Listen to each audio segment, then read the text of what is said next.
하나님 말씀 함께 볼까요? 사도행전 16장 31절에서 32절의 말씀입니다. 사도행전 16장 31절에서 32절의 말씀, 우리가 한 소리로 함께 봉독하겠습니다. 사도행전 16장 31절에서 32절 두 절 말씀입니다. 함께 봉독하겠습니다. 이르되 주 예수를 믿으라. 그리하면 너와 네 집이 구원을 받으리라 하고 주의 말씀을 그 사람과 그 집에 있는 모든 사람에게 전하더라. 아멘.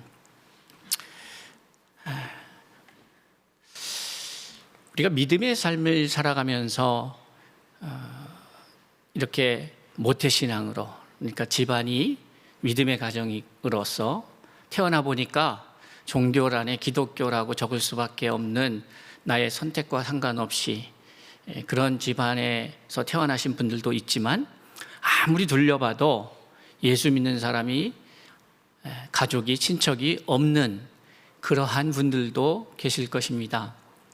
그리고 지금은 좀 많이 기독교인들이 많이 예전에 초기에 복음이 들어올 때보다는 많아졌지만,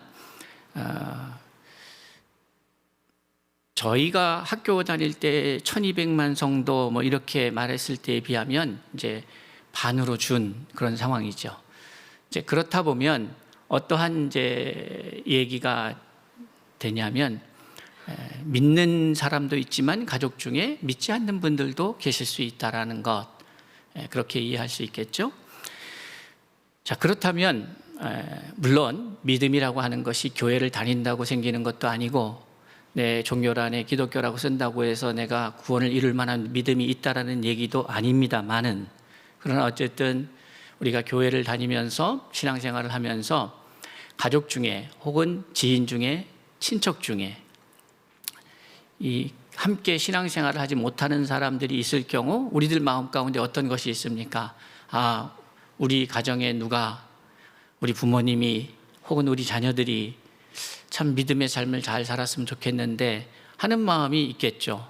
특별히 이렇게 이제 코로나 상황으로 인해서 예전과는 좀 다르지만은 가족들이 모여서 명절을 세는 이러한 시간에는 더욱더 그것이 절실하게 느껴지는 분들이 있습니다.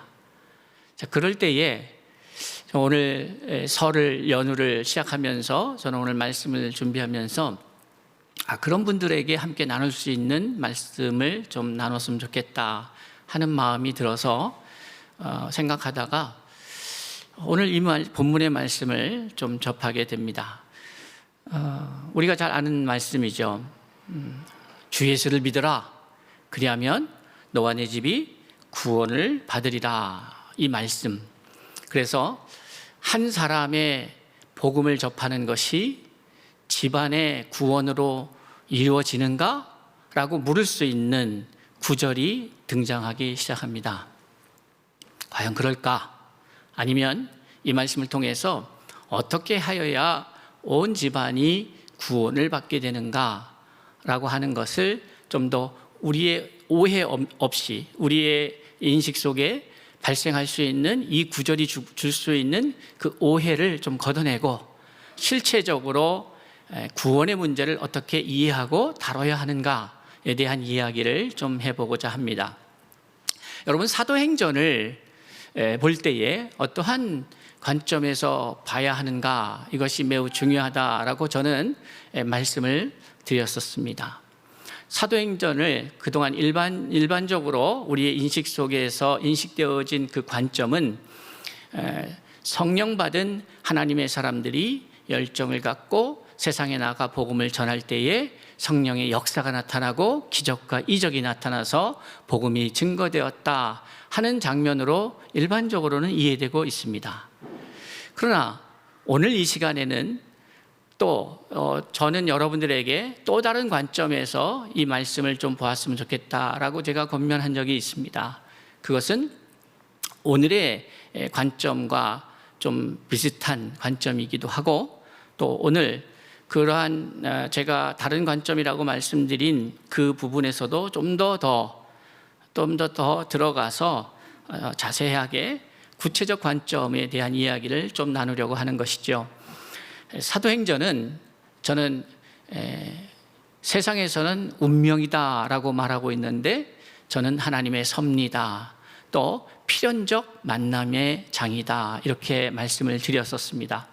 그러니까 이것은 인간이 예수 그리스도를 믿고 성령을 받고 성령의 충만함을 입은 사람들이 열심으로 주의 사역을 감당하면서 나타나는 일들이 아니라, 잘못하면 그것이 인간의 노력 혹은 열심이 한 구원과 연계되어져서 하나님의 사람들이 인간의 열심과 노력으로 그게 가능한 것처럼 오해될 수 있는 이런 그 위험성을 좀 줄이고자 하는 것이죠.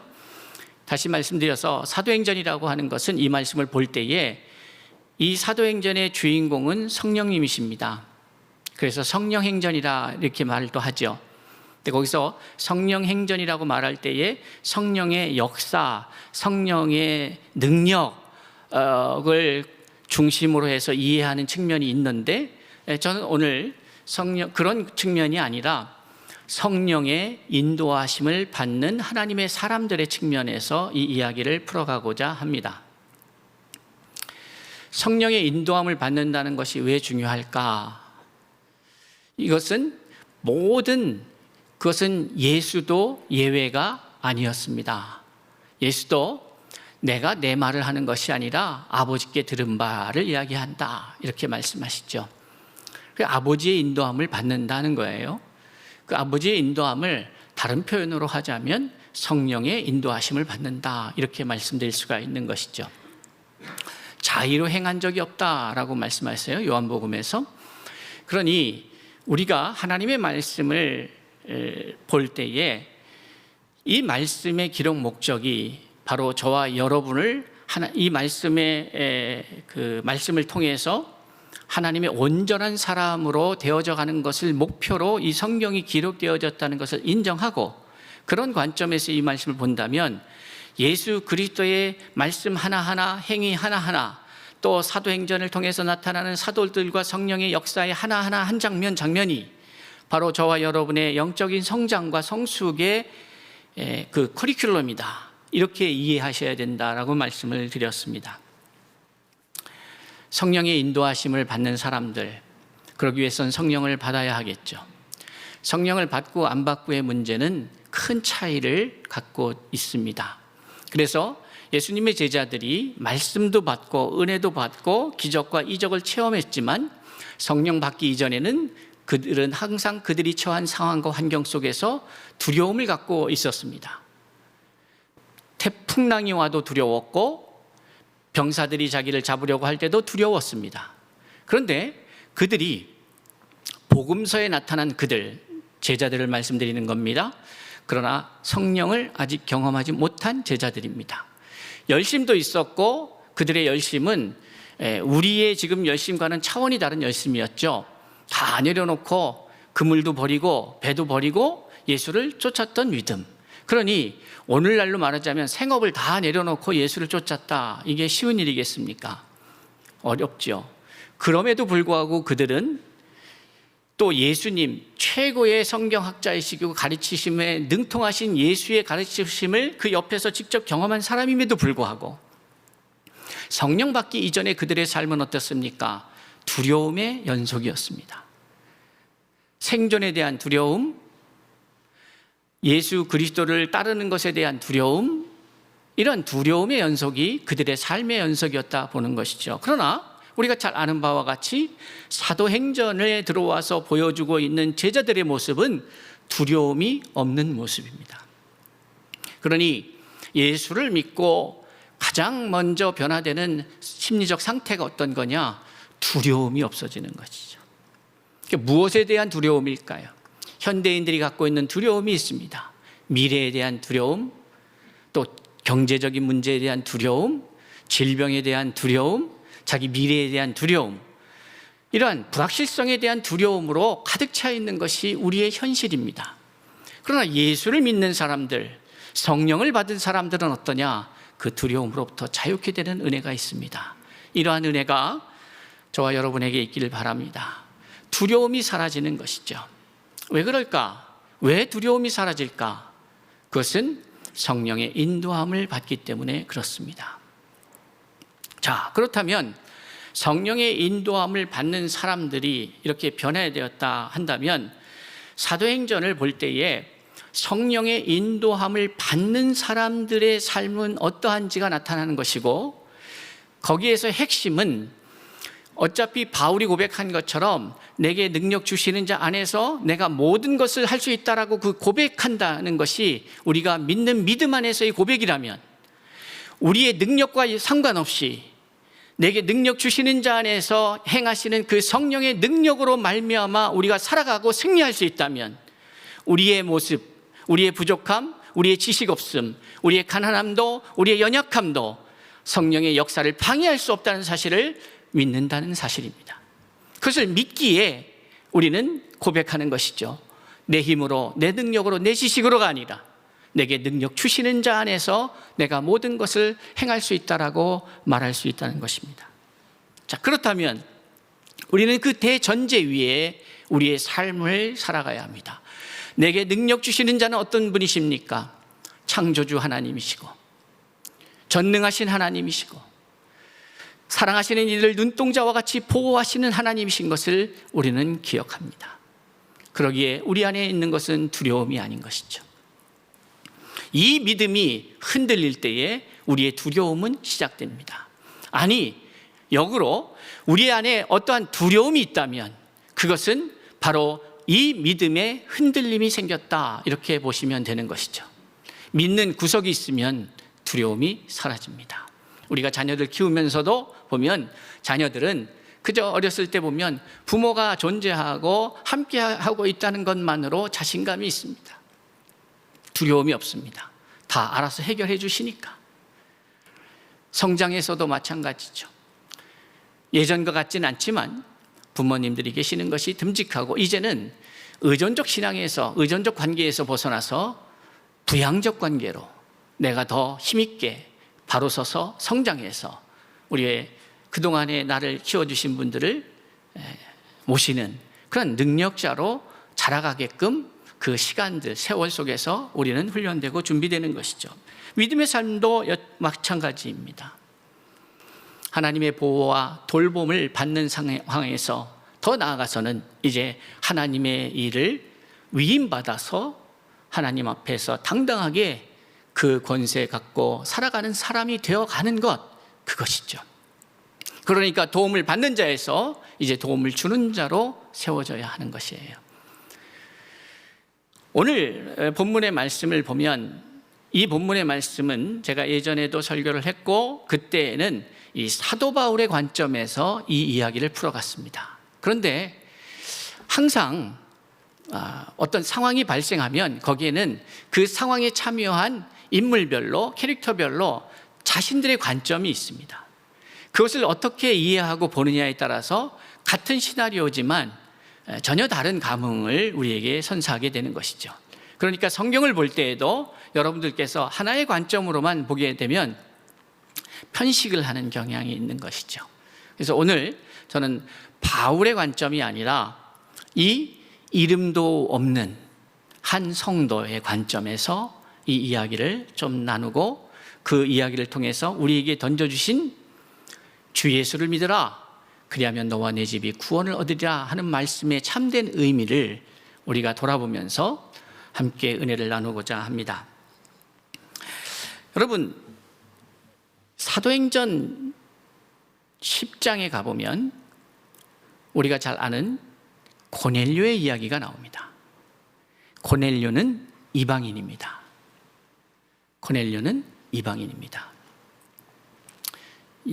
이 말을 하니까 생각이 나는데,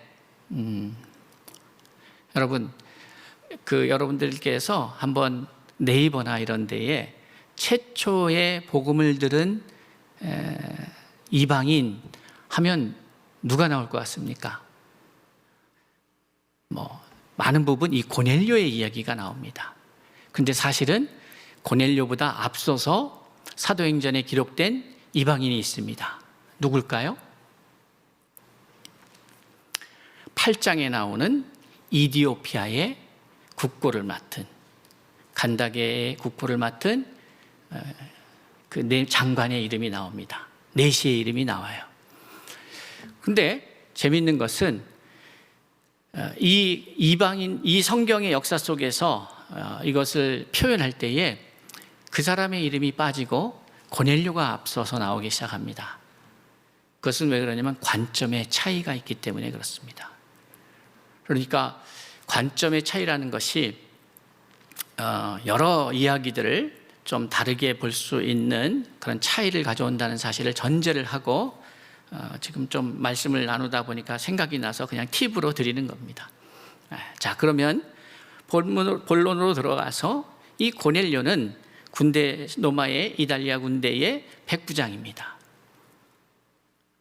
그런데 그 10장에 보면 이 고넬료에 대한 설명이 나오는데, 자세히 고넬료에 대해서 설명하는데 군대의 백부장이다 이렇게 소개도 하고, 그 다음에 10장 2절에서는 그가 어떤 사람이냐, 앞에서 그의 직을 말했지만은 두 번째는 그가 어떤 사람이냐를 얘기합니다. 그가 경건하여, 첫 번째로는 경건한 사람이다라고 하는 것이죠.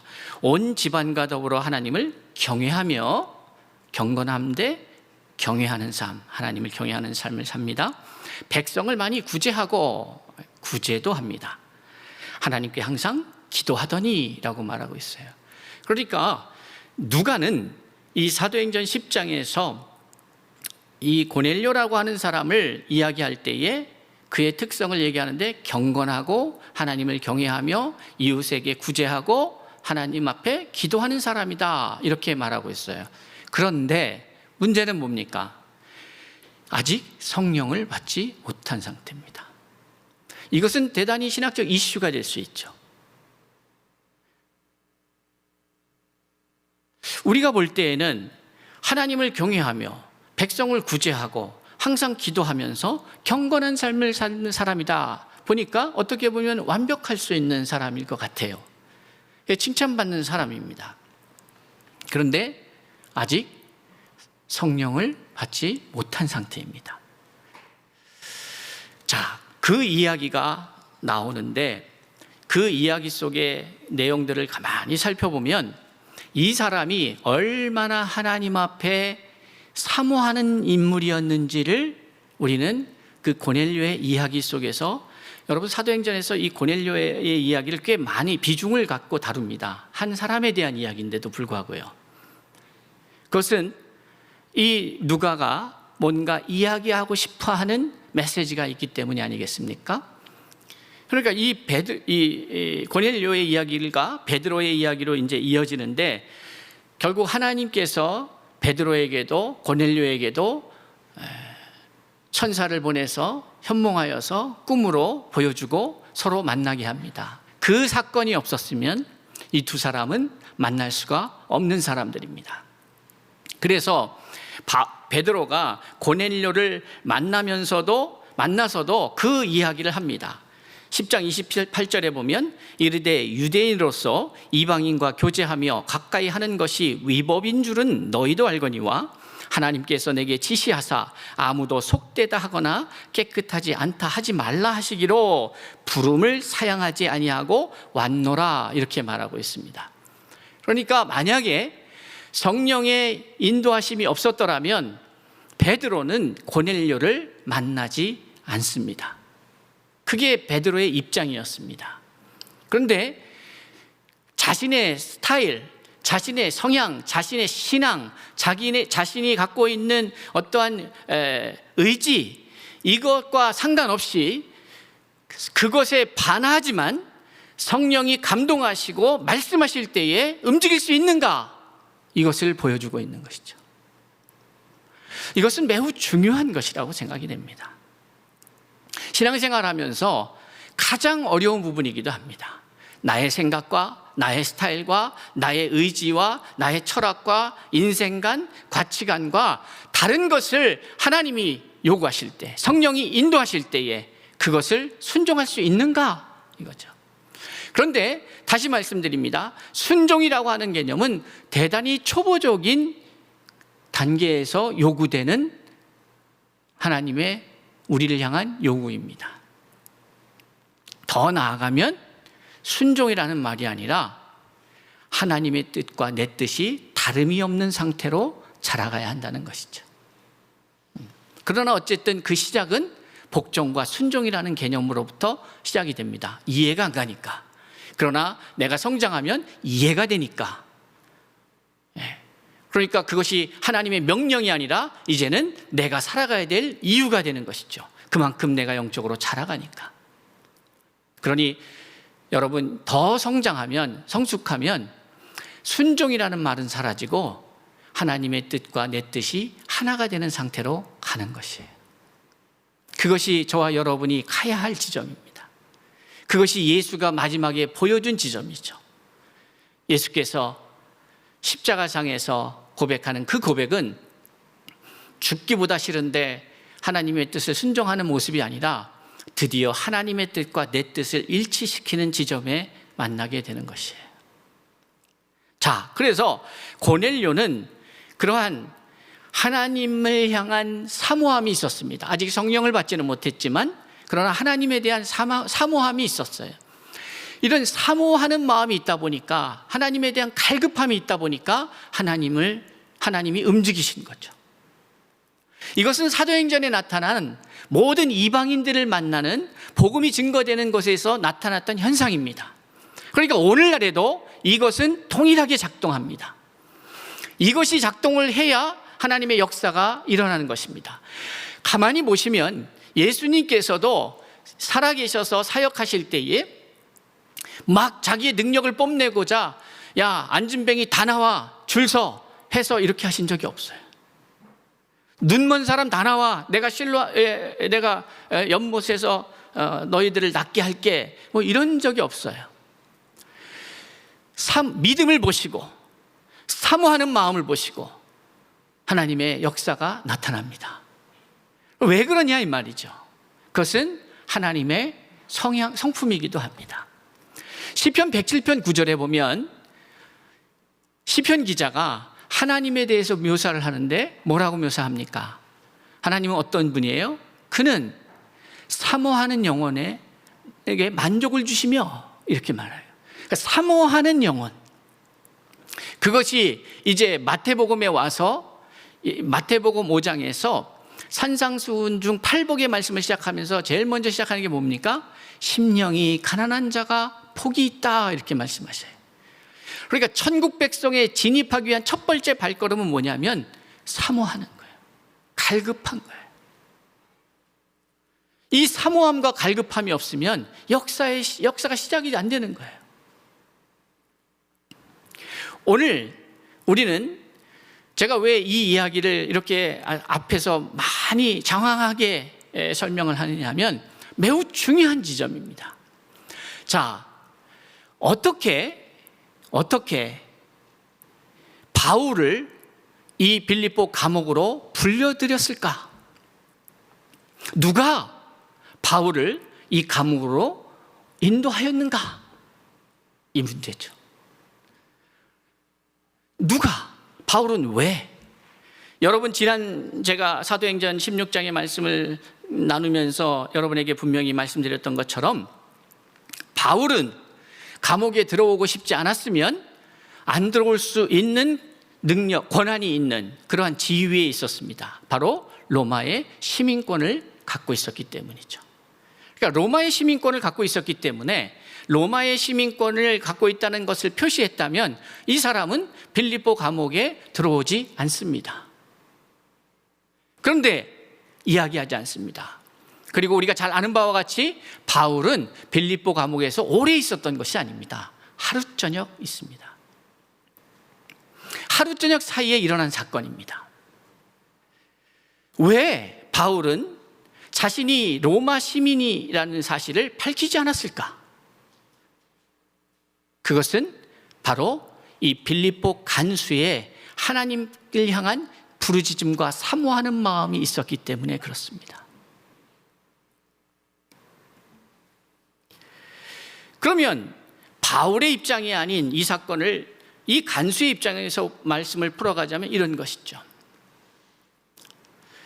오늘 내용으로 보면 이 간수는 그 집이 그 감옥과 연결되어 있다라고 볼 그런 어떤 지점들이 있습니다. 그러니까 이 사람의 삶은 뭐겠어요? 교대로 계속 집에 갔다가 감옥에 가서 간수회를 보다가 이런 일의 반복입니다. 연속입니다. 그러다 보니 이 사람이 복음을 어떻게 들었을까? 아니, 하나님에 대해서 어떻게 갈급함이 생겼을까에 대한 이야기를 우리가 유추하기는 그리 쉬운 일이 아닌 것 같습니다. 그렇지만 분명한 것은 오늘의 내용 속에서 우리가 알 수 있는 것은 무엇인가 하면 바로 이 사람이 하나님 앞에 사모하는 마음을 갖고 있었다는 사실입니다. 그리고 그 사모함이 오늘 제목의 말씀처럼 너와 내 집이 구원을 받으리라고 했을 때에 한 사람의 사모함이 온 집안의 구원을 이룰 수 있는가에 대한 논점을 제시하기도 합니다.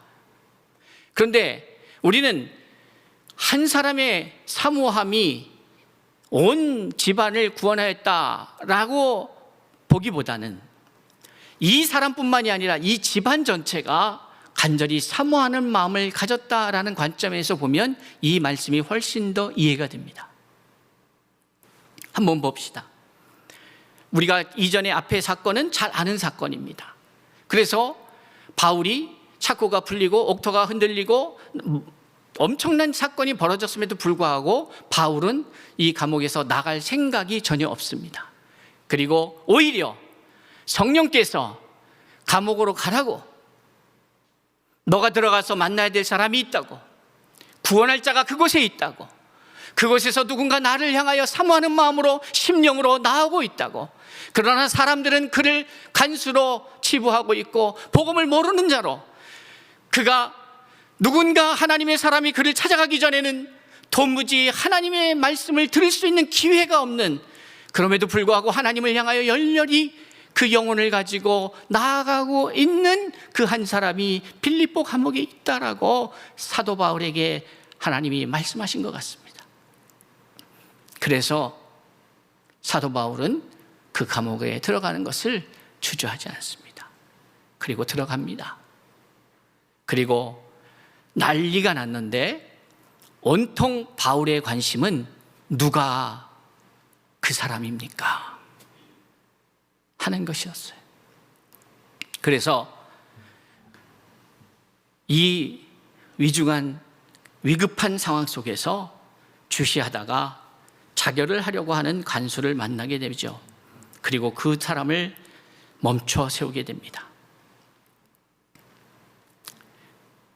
그러니까 28절 이하의 그 말씀을 보면 바울이 크게 소리질러 이르되 내 몸을 상하지 말라, 우리가 다 여기 있노라 하니 간수가 등불을 달라고 하며 뛰어들어가 무서워 떨며 바울과 실라 앞에 엎드리고, 이해가 안 가는 일들이 이제 시작이 됩니다. 간수가 제수 앞에 왜 엎드릴까요? 그냥 다시 착고를 채우고 문이 열렸으면 그것을 정리하고 상황 종료 이렇게 선언하면 되는 문제 아니겠습니까? 그런데 바울과 실라 앞에 엎드립니다. 그들을 데리고 나가 이르되 선생님이여 내가 어떻게 하여야 구원을 받으리까? 라고 묻습니다. 그러니까 이 말씀이 나오기 전에 처음에 바울이 들어올 때에 왜 들어왔는지, 바깥에서 어떠한 사유로 이 사람이 여기 왔는지 간수는 알게 됩니다. 그래서 그 안에 궁금증이 생깁니다. 저 사람은 누굴까? 저런 능력을 행하는 저 사람은 누굴까? 예수의 이름을, 구원의 이름을 말한다고 하는데 도대체 그 예수는 나를 구원할 수 있을까? 나의 이 문제를 해결할 수 있을까? 저 사람은 어떤 사람일까? 사람들은 그 간수를 무지한 사람으로 볼 수도 있고, 아니면 그 간수를 그저 먹고 사는 데 바빠서 이런 영혼의 문제, 철학의 문제, 인생의 문제는 생각지도 않은 사람이라고 생각할 수 있지 않겠습니까? 그러나 하나님은 그 영혼의 소리를 듣고 계셨다는 사실을 우리가 알아야 합니다. 그 얘기는 오늘날에도 마찬가지죠. 참으로 제가 목회하면서 참 조심스러운 것이 그것입니다. 오랫동안 목사 생활을 하다 보니까 목사의 시각이라는 게 있습니다. 그래서 사람을 볼 때에 자꾸 편견을 갖고 선입견을 갖고 보는 경향들이 있습니다. 그런데 이것이 하나님의 역사를 막는다는 사실을 저는 경험하게 됩니다. 그런데 바울은 오늘 그 편견 없이 그 복음을 위해서 기꺼이 감옥으로 들어갔고, 그런 위대한 바울의 역사를 불러낸 것은 바로 이 간수의 사모함이 있었기 때문이다라고 저는 감히 말씀드리고 싶습니다. 빌립을 움직인 것도, 사도행전 8장에 나오는 빌립을, 저 사마리아 땅에 있는 빌립, 엄청난 시간이 걸려야 걸어갈 수 있는 그 아라비아 사막으로 가는 그 모습, 이디오피아의 국고를 맡은 그 내시의 사모함이 결국 빌립을 움직이게 했다면, 오늘 이 빌립보 간수의 그 사모함이 바울을 움직이게 했다. 하나님을 움직였고, 그 하나님께서 바울에게 명령하셨고, 바울은 순종하였고 여기까지 이르게 되는 것이죠. 얼마나 사모했든지 그 상황을 이제 좀 읽어보면 금방 알 수가 있습니다. 그 위기의 순간에 엎드려서 내가 어떻게 구원을 받으리까 라고 말할 정도입니다. 그 엄청난 사건이 있은 후에 이 사람 입에서 나온 첫 번째 말은 내가 어떻게 해야 구원을 얻겠습니까? 그러니까 이 사람은 확신을 가진 거죠. 자기가 이 바울과 실라에 대해서 들었던, 바울이 어떤 일을 행하다가 잡혀서 들어왔는지를 들었고, 그리고 이 사람은 저 사람들은 특별한데 와서 기도하고 찬미하는 소리를 들으면서 저 사람은 뭔가 다른데 하는 생각이 있었던 것 같습니다. 그런데 이 사건을 맞이하면서 저 사람은 나에게 구원의 메시지를 줄 수 있지 않을까라는 확신 속에서 엎드립니다. 그리고 말합니다. 어떻게 해야 내가 구원을 얻을 수 있습니까? 그러자 오늘의 본문의 말씀이 나타납니다. 이르되 주 예수를 믿으라. 그리하면 너와 내 집이 구원을 받으리라. 여러분, 내가 믿으면 우리 집이 구원을 받는다는 이야기가 아닙니다. 여기서 우리는 조심해야 될 게 뭐냐면, 지금 바울을 만나고 있는 것은 빌립보 간수 한 사람이지만 하나님을 움직인 것은 단순히 이 빌립보 간수 한 사람의 문제가 아니었다는 사실을 알게 되는 것이죠. 바울은 하나님 앞에 어떤 말을 들었겠습니까? 성령의 인도하심 속에서 어떤 마음을 들었겠어요? 빌립보 감옥에 가면 간수가 있고 그 가족들이 너를, 아니 더 정확하게 말하자면 복음을 사모한다. 그 영혼의 문제로 날마다 나에게 나온다 라고 바울은 들었을 것 같지 않습니까? 그러니까 바울이 내가 어떻게 하여야 구원을 받습니까? 라고 말했을 때에 너도 그렇고 너의 가족들도 그렇고 평상시에 하나님 앞에 올린 너희들의 그 사모함을 하늘이 들으시고 성령이 아셨고 나에게 말씀하셔서 내가 여기까지 왔는데 너의 그 구원의 문제, 너의 집안 사람들이 갖고 있는 그 구원의 문제는 예수 그리스도로 인하여 해결함 받을 수 있다라고 말씀하고 있는 것이죠. 그러니까 이 말씀은 너가 믿으면 너의 집안이 구원을 받겠다라는 말씀이 아닙니다. 그것은 성경에서 말하는 이 원리와 차이가 납니다. 구원의 문제는 마땅히 나와 하나님과의 문제입니다. 내가 예수 잘 믿는다고 내 자식을 구원할 수는 없는 것입니다. 그러나 분명한 것은 오늘 이 본문의 말씀을 통해서 알 수 있는 것은 빌립보 간수와 감옥의 간수와 그 집안의 사람들이 계속해서 사모하는 마음을 유지하고 하나님 앞에 아뢰고 있었다는 것이죠. 어떻게 할 수 있느냐고요? 여러분, 이 이야기가 시작된 시간은 한밤중이라고 25절에 기록되어 있습니다. 한밤중은 자정 밤 12시를 말하는 겁니다. 그러니까 이때는 여러분 예전에는 뭐 지금은 전기가 있어서 밤 시간대가 길어졌지만 이때쯤이면은 어떤 때예요? 잠들어서 다 거의 잠들고 있는 그 시간대입니다. 그런데 어떤 일이 벌어졌냐면 이 간수가 이 예수의 복음을 접하고 주의 말씀을 그 사람과 그 집에 있는 모든 사람에게 전하더라. 32절에 나오잖아요. 그러니까 바로 이 사건이 있은 후에 사람들이 모아진 거예요. 그래서 학자들은 어떻게 이해가 있냐면 이 감옥이 이 간수의 집이 거처가 이 감옥 지하 감옥 위에 있었다 이렇게 봐요. 그러니까 멀리 따로 가서 있는 것이 아니라. 그러니 이 말을 듣고 바로 이 사람이 행한 행동은 뭐냐? 바로 사람들을 모아서 그러면 여러분 밤 곤히 자고 있는데 깨워갖고 만약에 이 사람들 안에 복음을 듣고 와서 야 내가 구세주를 만났어 라고 말했을 때에 무슨 헛소리야 잠이나 자 아니면 꼭 지금이어야 돼? 자, 이게 아침 되고 일어나서 사람들 불러 모아서 해도 되잖아 이런 게 아닌 거예요. 이 얘기를 듣자마자 모든 사람이 어떻게 한 거예요? 반응한 거예요. 그 반응했다는 것은 이 사람들이 원래 아버지 말을 잘 듣는 사람 혹은 이 간수가 권위가 이런 측면도 있겠지만은 이 사람들 각자의 마음속에 뭐가 있는 거예요? 하나님을 사모하는 심령이 있었다라는 거예요.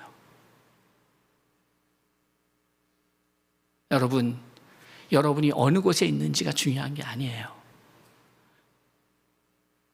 여러분이 이 땅에 살면서 직업군도 다양할 수 있어요. 사람마다 만나보면 왜 거기까지 왔는지 스토리들이 다 있을 수 있는 거예요. 우리는 잘 몰라요. 그런데 우리가 갖고 있는 안경으로 시각으로 판단하고 하면서 복음의 흘러감을 방해할 때가 있는 것 같아요. 제 얘기입니다. 내가 목사인데 저 사람을 만나면 사람들이 어떻게 생각할까? 이것이 문제인 거죠. 그러니 우리는 하나님 앞에만 우리의 귀를 열어야 합니다. 성령의 인도하심을 받아야 해요. 성령의 인도하심을 받으려면 성령을 받아야 합니다. 그렇기 때문에 사도행전은 이야기하는 겁니다. 예루살렘을 떠나지 말고 아버지의 약속한 바 성령을 받아라 말이에요. 성령을 받고 그의 인도하심을 받아라. 여러분 올 한 해 우리는 너희가 살아나리라. 우리가 살아나야 하는데 먼저 서울 중심교회 성도들이 살아나야 되는데 살만 나야 되는데 생명이 넘쳐야 되는데 그러기 위해서 우리가 시작해야 될 첫 번째 스텝이 뭐냐? 사모하는 마음입니다. 나의 상황과 형편과 상관없이 사모하는 심령이에요. 그러면 어떤 일이 벌어지느냐? 이 사모함이 하늘에 상달돼서 하늘을 움직이기 시작할 때에 하늘이 일하기 시작합니다. 그리고 여러분의 심령 가운데, 여러분의 일터 가운데, 여러분의 가정 가운데에 하나님의 사람들이 참여하게 됩니다.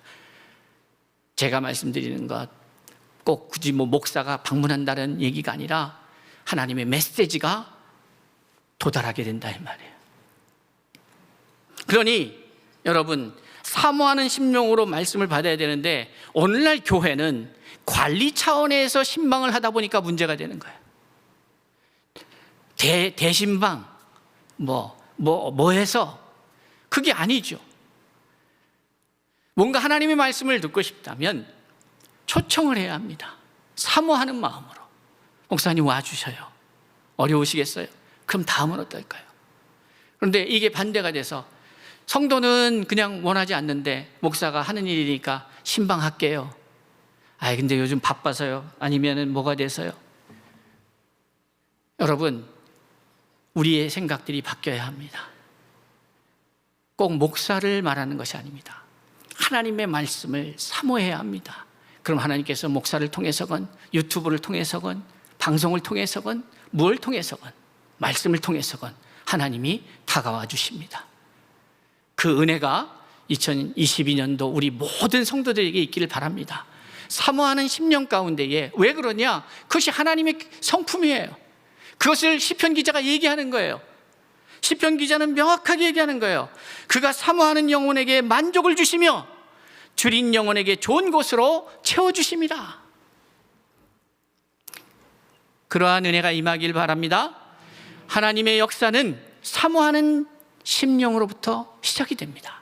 그리고 여러분, 말씀을 듣는 기회라면 여러분이 초청하셔야 합니다. 그 자리에 여러분이 사모하며 나가야 합니다. 언제까지 애들처럼 예배를 드려야 합니다. 방송으로 들어오십시오. 현장에서 오십시오. 이렇게 돼서는 우리가 자라갈 수가 없는 거예요.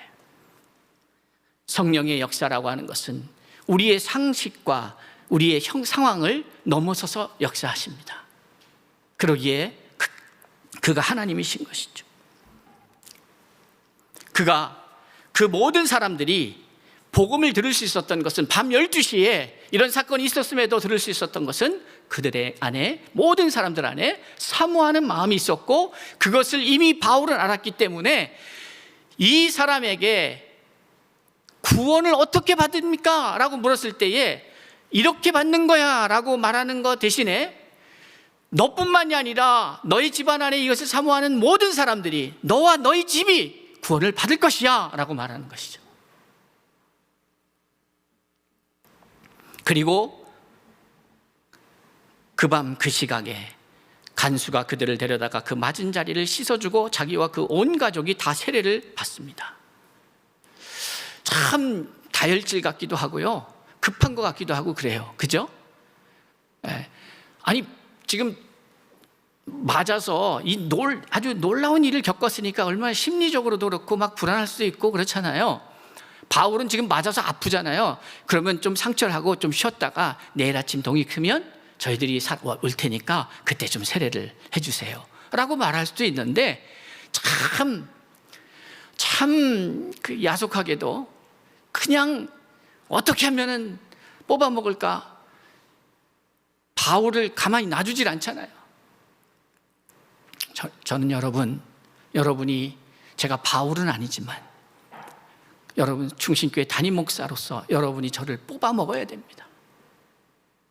하나님이 저에게 주신 권세와 저에게 주신 하나님의 사람으로서의 그런 능력이 있다면 여러분들은 참 저 사람 참 얄밉다, 얄미움은 어떻습니까? 내가 하나님의 은혜를 받아가면 되는 거죠. 이것저것 따질 것이 없는 거예요. 목사가 피곤하면 어떨까? 피곤하면 어떻습니까? 너무 목사에 대한 가장 큰 배려가 뭐겠어요? 말씀을 들으려고 하는 거예요. 한 말씀이라도 피곤한 거요? 여러분, 그걸 위해서 더 열심히 하라고 하나님께서 저에게 건강을 주실 줄로 저는 믿습니다. 일 안 하고 그냥 쉬면서 하면 건강해질 것 같아요? 건강이 필요가 없죠, 그러면. 오늘 이 간수와 그 집안의 사람들은 그저 어떻게 하면 자기가 은혜를 받을 수 있을까, 구원의 복음을 들을 수 있을까, 그 일념하에 다른 아무것도 신경 쓰지 않고 바울에 대한 배려도 없고 열심으로 그저 바울을 닥달하고 있는 것 같은 느낌이 듭니다. 그런데 바울은 얼마나 기뻤을까요? 왜요? 바울의 목적은 바로 이것을 위해서 여기에 왔기 때문에 그렇습니다. 제가 목사가 된 이유가 뭘까? 바로 사모하는 이에게 찾아가서 그것이 어디가 되었든 그에게 복음을 전하는 것입니다.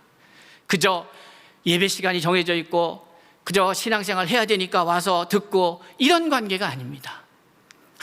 더 악착같이 받으려고 하고 들으려고 하고, 더 나아가서 목사의 설교에서 뿐만이 아니라 여러분이 악착같이 말씀을 접하면서 말씀을 읽어야 하는 것이에요. 그 사모함을 가지고 2022년도 한번 그렇게 살아보실 수 있기를 바라요. 그러면 하나님이 어떠한 역사가 일어나는가? 하나님이 또 여러분이 빌립보 간수의 입장이라면 하나님은 반드시 바울과 같은 사람들을 여러분에게 보내실 겁니다. 또 여러분이 바울과 같은 일을 해야 할 때가 있을 것입니다. 누군가는 사모하는 심령이 있기 때문에 그렇습니다. 가라고 하실 때에 감옥입니까? 저는 감옥 알러지가 있어서요. 감옥입니까? 저는 그런데 안 갑니다. 이런 얘기가 아니라 주님이 쓰시겠다 하면, 주님이 부르신다면 어떤 것도 주님 앞에 내어놓을 수 있는 그런 사람, 주의 말씀을 듣고자 한다면 어떤 상황 속에서도 그것을 초청하고 요청하고 하나님 앞에 부르짖을 수 있는 그러한 믿음의 사람, 오늘 이 시대가 필요로 하는 사람, 이런 사람들이 모일 때에 나뿐만이 아니라 우리의 집안도 구원을 경험하게 되는 것이고, 나뿐만이 아니라 그 누구도 하나님의 은혜의 말씀을 경험하며 누리며 나아갈 수 있게 된다는 사실을 오늘 이 말씀을 통해서 우리가 확인하였다면, 이제 우리는 이 말씀을 믿어야 합니다. 믿고 나아가야 합니다. 여러분, 우리는 예수 믿는 사람들을 믿으라고 설득하는 것이 아닙니다. 우리는 이 생명의 말씀을 던지는 겁니다. 뿌리는 겁니다. 사모하는 사람들이 잡을 것이에요. 그리고 그들 가운데 열매가 맺을 것이에요. 성령이 하시는 일입니다. 여러분들이 하는 것이 아닙니다. 말재주로 하는 것이 아닙니다. 그들 편의를 봐준다고 역사가 일어나는 것도 아닙니다. 복음에 대해서, 영혼에 대해서 갈급한 심령들을 찾아가시는 하나님의 역사는 아담이 에덴 동산을 나온 이후부터 이 역사 속에서 쉬지 않고 달려오신 하나님의 모습이었던 것을 기억하면서 우리의 직장의 자리에서, 우리의 가정의 자리에서 누가 사모하는 심령인가를 찾아야 합니다. 바울이 그랬듯이. 그리고 그들에게 다가가야 합니다. 그리고 말씀을 선포해야 합니다. 그런 역사가 일어나길 바랍니다. 또한 우리도 간수처럼 하나님의 말씀을 사모하여서 늘 샘솟듯 흘러넘치는 생수의 강이 내 배에서 흐르는 그 놀라운 역사가 이 말씀을 듣는 모든 이들 가운데에 주어지는 하나님의 축복의 역사로 믿고 그것을 구하고 누리는 저와 여러분이 될 수 있기를 바랍니다. 기도하겠습니다.